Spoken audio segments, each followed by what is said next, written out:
We all know that Victor Wembanyama is great. We all know that he's a generational talent. But sometimes I feel like even a term as prestigious as generational talent doesn't do it justice.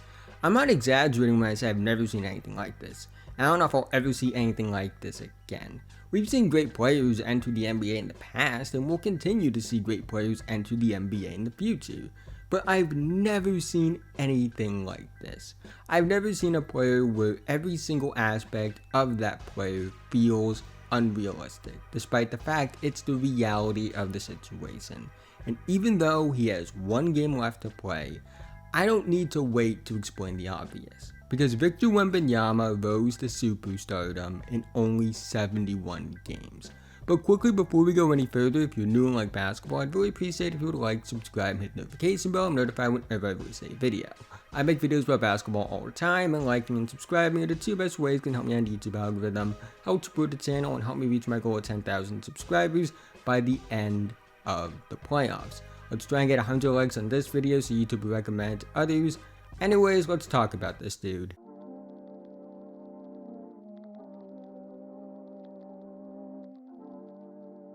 In 71 games, Victor Wembanyama has averaged 21.4 points per game, 10.6 rebounds per game, 3.9 assists per game, 3.6 blocks per game, and 1.2 steals per game on 46.5, 32.5, 79.6 splits, and a 56.5 true shooting percentage.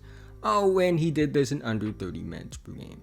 To put into perspective how absurd these numbers are, here are the list of players to average at least 21 points per game, 10 rebounds per game, 3 assists per game, and 3 blocks per game, as well as 1 steal per game in a season. Kareem Abdul-Jabbar, Bob Lanier, Hakeem Olajuwon, David Robinson, and Victor Wembanyama.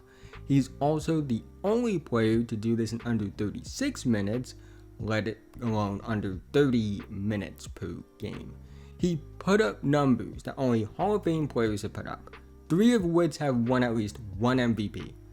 And Wemby put up those numbers that they only put up in their prime as a rookie in under 30 minutes per game. He's also the youngest player in NBA history to have a 5x5 game, as well as the only rookie to ever have a 5x5 game, which is at least 5 points, 5 rebounds, 5 assists, 5 steals, and 5 blocks. He also was 1 assist aside from having 2 5x5 games on back-to-back nights.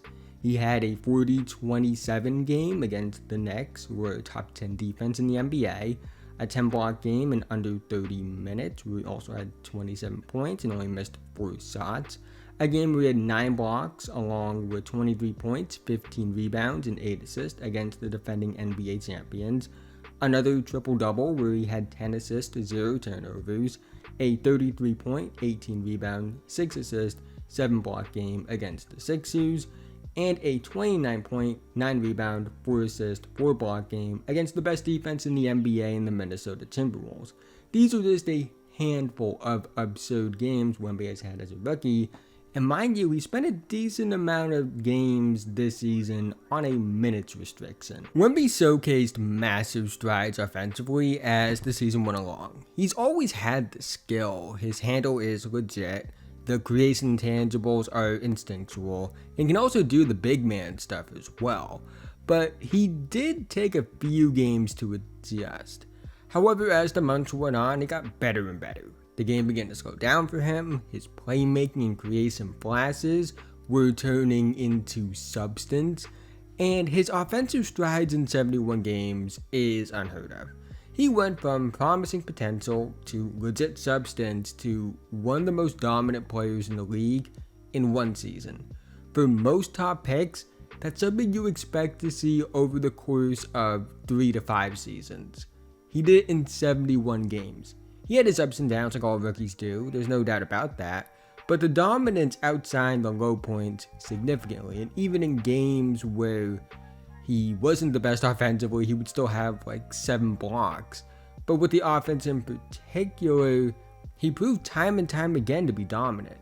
He already was hard to stop off his movement skills, height, and play finishing alone.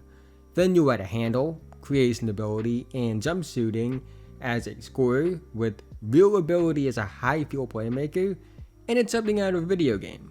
In fact, it's not even that, because I don't know if that even exists in basketball video games. Personally, because basketball video games are really bad. Also because this is completely unrealistic. Everything about it is absurd. The numbers on a month-to-month basis are absurd. The tape is even more absurd, because it shouldn't be possible. But that's mostly because everything he does should be impossible. But what's most absurd is that he went through an entire development arc that most players take years to go through in just a few months. In just a few months, he made the type of development that other stars like Anthony Edwards, Tyrese Haliburton, Shai Gilgeous-Alexander, Jason Tatum, Giannis Antetokounmpo, Kawhi Leonard, James Harden, and Steph Curry took years to go through. That's the type of improvement he made in just a few months. The path to superstardom is a journey. Most players don't enter the league as a superstar, and the ones that do are all-time greats for a reason. Wemby is that type of talent. A 19 to 20-year-old rookie that has made strides that are supposed to take years.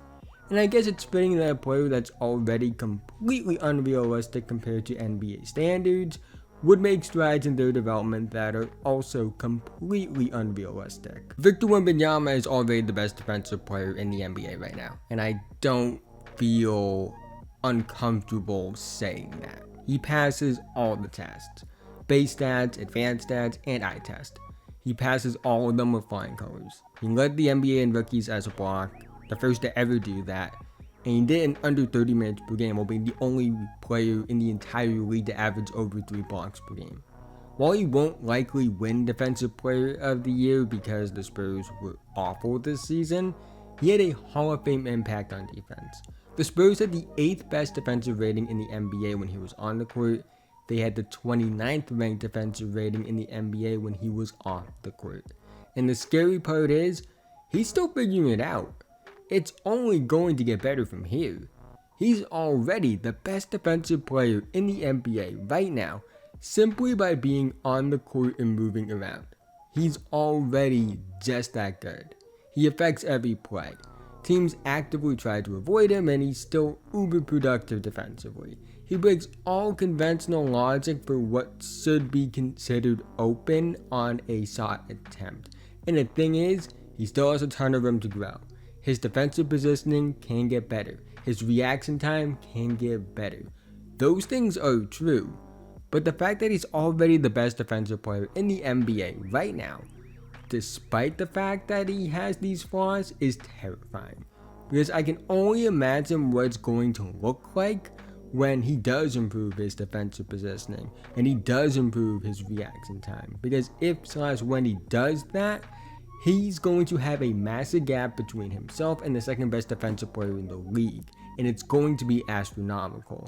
And while it's a high expectation to reach, I don't think it's unrealistic to believe that if he improves and stays healthy, he will be the greatest defensive player of all time. And I don't say that without any hesitation, nor do I say that lightly. If the 7'5" height with the guard-like movement skills, the legit handle, creation intangibles, playmaking feel, and defensive impact weren't enough, well, he's also wired to be great.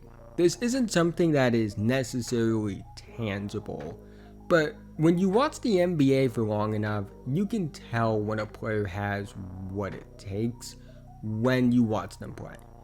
What I saw in LeBron, Steph, Russ, Giannis, among others who have reached MVP heights, I see in Wemby. I see a player who wants to dominate. I see a player that wants to win. Just look at the way he celebrates after a handful of wins the Spurs have had this season. Winning means a lot to him, and I know it's rough now because the team is really bad. They just started really going all in on the rebuild, but you can tell that he's not going out there just to play. He's going out there to try and win. It takes an extra gear to be great. It's what separates the good from the great. It's what makes talent live up to its fullest potential. And Wemby has that extra gear. He has that drive to be great. He has the mindset and the tools to take over a game, and he knows it. which is only going to get more terrifying the better he gets. I don't think any ceiling other than best player in the world will do justice to Wemby. And that's crazy and absurd to have as an expectation. But not only does it feel realistic, it also feels inevitable. He's this good already. He's dominating offensively, and he's the best defensive player in the NBA right now. If I was voting, he would easily be first team all defense, and the only reason he wouldn't be defensive player of the year is because I do think overall team defense does matter. But don't worry, he'll win a bunch in the future. Right now, this is a player that's already one of the 15 best in my opinion. Somebody that developed into that top 15 player in 71 games. And that's the floor. The floor is a player that got so good to the point by the end of the season, you couldn't name 15 better players than him. And barring health, this will be the worst he will ever be in the NBA. And considering he's played 71 games at the time of this recording, likely 72 depending on when you see this, I'm very optimistic he will stay healthy, considering that he has put a lot of focus into his body and flexibility, which are important for somebody that tall. Everything involving Wemby's projections are absurd because of how obvious yet unreal they are, which is something I've highlighted in past videos about him. It feels obvious to suggest that he could be the most dominant offensive and defensive player in the world. It feels obvious to suggest that he could be one of the greatest, if not the greatest, ever. Now, only time will tell, and only the accolades that he wins in terms of team success will determine that in the future. But it's very clear he's going to be the most unstoppable individual player in the league as early as next season, and if he stays healthy, for a very long time, because he almost is right now. But that's the end of this video. If you made it to this point, thank you so much. Again, haven't already, like, subscribe, hit notification bell, notified whenever I release a video. I'm making videos about basketball all the time, and liking and subscribing are the two best ways that can help me out in the YouTube algorithm, help support the channel, and help me reach my goal of 10,000 subscribers by the end of the playoffs. Let's try and get 100 likes on this video so YouTube will recommend it to others. Let me know what you think about Victor Wembanyama. Did he live up to the hype? Did he exceed the hype? If he didn't live up to your expectations, I would love to know what your expectations for him this season were, because he was unreal, in my opinion. One of the greatest rookies of all time, maybe the greatest rookie of all time. I'd love to do all of that down below. But with that being said, have a nice day, and I'll see you guys in the next one.